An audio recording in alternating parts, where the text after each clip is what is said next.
హరీష్ అన్న, తమనన్న, దేవిశ్రీ ప్రసాద్ మీ ముగ్గురికి ఎవరికి చెప్పాలో తెలియదు కానీ నీ మనసే సాంగ్ మాత్రం థ్యాంక్స్ అండి. ఫైనల్లీ పవన్ కళ్యాణ్ గారి సినిమా ఉస్తాద్ భగత్ సింగ్ ఎప్పుడు 2020లో స్టార్ట్ అయిందండి. 6 ఏళ్ల తర్వాత 2026లో ఇప్పుడు రిలీజ్ అయింది. సరే, ఈ స్టోరీ చాలా మార్పులు వచ్చినాయి. ఖుషి హరిశంకర్ చెప్తున్నట్టు ఖుషి ఎండింగ్ నుంచి తీద్దాం అనుకున్నారు. దాని తర్వాత తేరే రీమేక్ అన్నారు. ఇప్పుడు అసలు రీమేకే కాదని తెలిసింది. యాక్చువల్గా ఈ సినిమాలో 2 హీరోయిన్స్ ఉంటారు. పవన్ కళ్యాణ్ గారు, కేఎస్ రవికుమార్ గారు చాలా బాగా యాక్ట్ చేశారు. తన చుట్టూ స్టోరీ కొంచెం తిరుగుతుంది. శ్రీలీల గారు చాలా బాగా చేశారు. First half, second half plus points ఏంటి అని చెప్పే ముందు స్టోరీ చెప్తా. ఇందులో తమిళ యాక్టర్ ఆర్ ప్రతిబింబను చాలా బాగా చేశాడు. అంటే విలన్ రోల్ అయింది, చాలా బాగా చేశాడు. స్టోరీ అయితే ఒక సింపుల్ అండి. ఒక పెళ్లి మండపంలో సీఎంని కాల్చి చంపుతారు. ఎవరు చంపారు, ఎందుకు చంపారు అనేదే ఈ స్టోరీ. చాలా సింపుల్గా ఉంది కదా ఒక లైన్లో. ఇందులో పవన్ కళ్యాణ్ ఎందుకు ఇన్వాల్వ్ అయ్యాడు?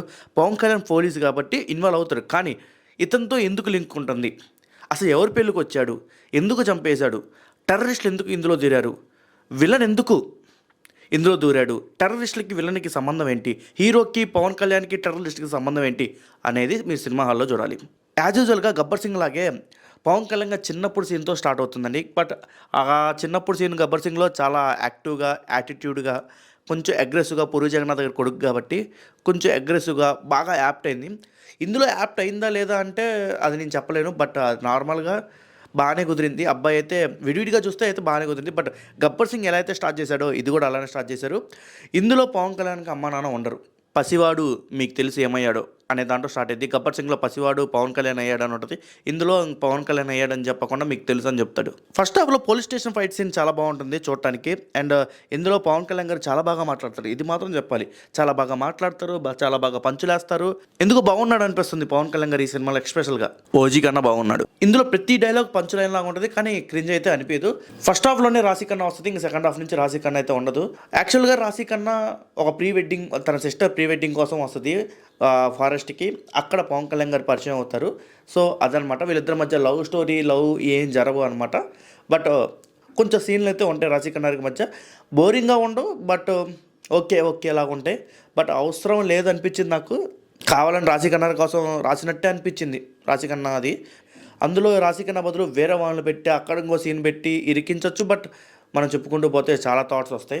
సో సినిమా అయిపోయింది కాబట్టి మనం ఏమీ చెప్పకూడదు. ఇప్పుడు ఇక్కడ ప్రీ ఇంటర్వ్యూలో వస్తుందండి, అసలు పవన్ కళ్యాణ్ గారు ఎందుకు ట్రాన్స్ఫర్ అయ్యారు ఫారెస్ట్కి, అది హైదరాబాద్లో ఉన్న పోలీస్ ఆఫీసరు ఫారెస్ట్కి ఎందుకు transfer అయ్యనేది pre interval black.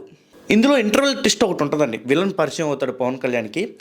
So ఈ ట్విస్ట్ నేనైతే ఊహించలేదు. బట్ ఇప్పుడు వచ్చే సినిమాలో ట్విస్టులు అన్నీ ఓహో ఇది జరిగిద్దంట్రా అని అనుకుంటావు, కానీ ఇందులో కొంచెం అనుకునే ట్విస్టులు అయితే ఉన్నాయి, చిన్న చిన్న ట్విస్టులు.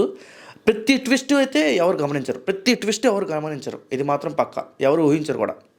బట్ సినిమా మార్చే ట్విస్టులు అంటే అంత పెద్ద సినిమా మార్చే ట్విస్టులు కాదు, బట్ మనమైతే ఊహించం ఆ ట్విస్టులు. సో ఇంటర్వెల్ బ్యాక్ ఒక ఫైట్తో ఎండ్ అయిన తర్వాత దేవుడి దగ్గర అనేది, సో అది ఎందుకు ఇరికిచ్చినట్టు అనిపించింది. బట్ అయినా ఓకే, నాకు ఆ ఫైట్ అయితే నచ్చలేదు. ఇంటర్వెల్ ఫైట్ అయితే నాకు నచ్చలేదు. ప్రీ ఇంటర్వెల్ ఫైట్ ఓకే బాగానే ఉంది, కానీ ఇంటర్వెల్ ఫైట్ అది రథంలో ఆగేటప్పుడు కేవలం హిందుత్వాన్ని గురించి చెప్పడానికి మాత్రం చేశారన్నట్టు అనిపిస్తుంది. అయినా నాకు ఎందుకో నచ్చలేదు. ఓకే, కానీ ఇక్కడ మాట్లాడుకోవాల్సింది మనం సెకండ్ హాఫ్ అండి. సెకండ్ హాఫ్ ఫస్ట్ హాఫ్ కన్నా చాలా బాగుంటుంది, చాలా బాగుంటుంది. రీసెంట్ టైమ్స్లో సెకండ్ హాఫ్ చాలా బాగా తీశారండి, చాలా బాగా తీశారు, చాలా బాగా రాసుకున్నారు కూడా మీరు. సెకండ్ హాఫ్ స్టార్టింగ్లో ఒక డైలాగ్ వస్తుంది, నేను వెళ్తుంది పాత బస్తీకి, పాకిస్తాన్కి కాదు. వండర్ఫుల్ డైలాగ్ అండి అది. తర్వాత అదే సీన్లో కొంచెం ముందుకెళ్ళిన తర్వాత ఇంకో డైలాగ్ వస్తుంది, మేము పాత బస్సులో కరెంటు బిల్లు వచ్చి అడిగే మొగాడే లేడు, నువ్వేంట్రా మా పాత బస్సుకి డైరెక్ట్గా వచ్చావు అనే డైలాగ్ ఉంటుంది. కేక, నిజం అది. కానీ ఈ భారత మాత డైలాగ్ అనేది ఓన్లీ ఈ డైలాగ్ కోసం రాసేయడమో సీన్లని కొన్నిసార్లు అనిపిస్తుంది. కొన్ని సీన్లో డైలాగ్స్ చెప్తారు, అదే సీన్ డిమాండ్ చేసిందా డైలాగ్ని, డైలాగే డిమాండ్ చేసిన సీన్ అని అర్థం కాదండి. సెకండ్ హాఫ్లో వస్తుంది శ్రీలీల. యాక్చువల్గా శ్రీలీల అసలు పవన్ కళ్యాణ్ హీరోయిన్గా సెట్ అవుతుందా అని అనిపించింది నాకు, కానీ చాలా బాగా సెట్ అయింది, అది మాత్రం చెప్పచ్చు. చాలా బాగా సెట్ అయింది, చాలా బాగా ఉంది. రీసెంట్గా వచ్చిన అన్ని మూవీస్లో కన్నా ఉస్తాద్ భగత్ సింగ్లోనే శ్రీలీల చాలా అందంగా ఉంది, చాలా బాగుంది. శ్రీలీల గారి లవ్ ట్రాక్ ఉంటుంది, చాలా బాగుంటుంది. నా మనసుకి హ్యాపీగా అనిపించింది ఏంటంటే నీ మనసే సాంగ్. నీ మనసే సే సే అబ్బాబ్బా ఏం బాగుందండి ఆ సాంగ్. అసలు రీమిక్స్ చేస్తేనే ఇంత బాగుంది అసలుకి. నేనైతే నేను ట్విట్టర్లో చూస్తున్నాను, యూఎస్ రివ్యూస్ చూస్తుంటే ఈ సాంగ్ చాలా బాగుంటుందని, కానీ ఇంత బాగుంటుంది అనుకోలేదని. పవన్ కళ్యాణ్ గారు శ్రీలీల గారు చాలా బాగా. యాక్చువల్గా మీకు నీ మనసే పాటలో పవన్ కళ్యాణ్ గారు వెంటబడతారు హీరోయిన్స్ ఎమ్మటి. కానీ ఈ సినిమాలో అయితే హీరోయిన్ శ్రీలీల వెంబట పడుతుంది పీకేని. బట్ అది కూడా చాలా బాగుంది. హాస్పిటల్ సీన్‌లో పవన్ కళ్యాణ్ గారు ఏడుస్తారు. చాలా రోజుల తర్వాత నాకెందుకో పవన్ కళ్యాణ్ గారు ఏడవటం చూసి చాలా బాగా యాక్ట్ చేశారనిపించింది. చాలా సినిమాలో ఆయన ఏడవటం చాలా మందికి నచ్చదు కూడా. ఎందుకు అంటే ఆయన సరిగ్గా యాక్టింగ్ రాదు కదా. ఇంకా సెకండ్ హాఫ్‌లో హైలైట్స్ అంటే 'దేఖ్ లేంగే సాలా' చాలా బాగుందండి. హ్యాట్స్ ఆఫ్ చెప్పొచ్చు. చాలా బాగుంది. పవన్ కళ్యాణ్ గారు అబ్సల్యూట్‌లీ చాలా బాగా చేశారు. తర్వాత పెళ్లి ట్విస్ట్ బాగుంటుంది. అంటే ఫస్ట్‌లో సీఎం గారు చనిపోతారు చూసారా, ఆ పెళ్లి ట్విస్ట్, ఈ పెళ్లి ట్విస్ట్ ఒకటే అనమాట. సో సినిమాలో చూడండి ఇంకంతా. క్లైమాక్స్ బాగుంటుంది. తర్వాత 3 ట్విస్టులు ఉన్నాయి ఇందులో. ఈ 3 చాలా బాగుంటాయి.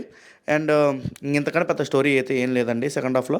So second half climax as usual fighting బాగుంది. ఇందులో ఎక్కువ టీ గ్లాస్ గురించి రిఫరెన్సెస్ ఉన్నాయి. ఆ టీ గ్లాస్ అదంతా నాకు నచ్చలేదు. ఇంకో విషయం ఏంటంటే రాజాసాబ్ బ్యాక్‌గ్రౌండ్ స్కోర్ నాకు ఇందులో కనపడ్డది. చాలా చోట్ల కనపడ్డది. సినిమా అయితే ప్యూర్ కమర్షియల్ ఎలిమెంట్స్ ఉంటాయి. ఎక్స్‌పెక్టేషన్స్ పెట్టుకోకుండా వస్తే చాలా బాగుంటుంది. ఎక్స్‌పెక్టేషన్స్ అంటే మరీ రోజు ఎక్స్‌పెక్టేషన్స్ కాకుండా చాలా బాగుంటుంది సినిమా. ఇంకో ఫైట్స్ గురించి వస్తే పవన్ కళ్యాణ్ గారి ఫైట్స్ నాకు చాలా బాగా ఇష్టం. చాలా స్టైలిష్‌గా చేస్తారు. అందులో నాకు ఈ సినిమాలో అయితే నాకు అంతగా నచ్చలేదండి. ఓజీ ఫైట్స్ చూసిన తర్వాత అండ్ ఈ సినిమాలో కొంచెం ఆర్టిఫిషియల్, అదే రీజన్ కరెక్టే. ఫైట్ ఎందుకు చేస్తున్నాడో తెలుసు.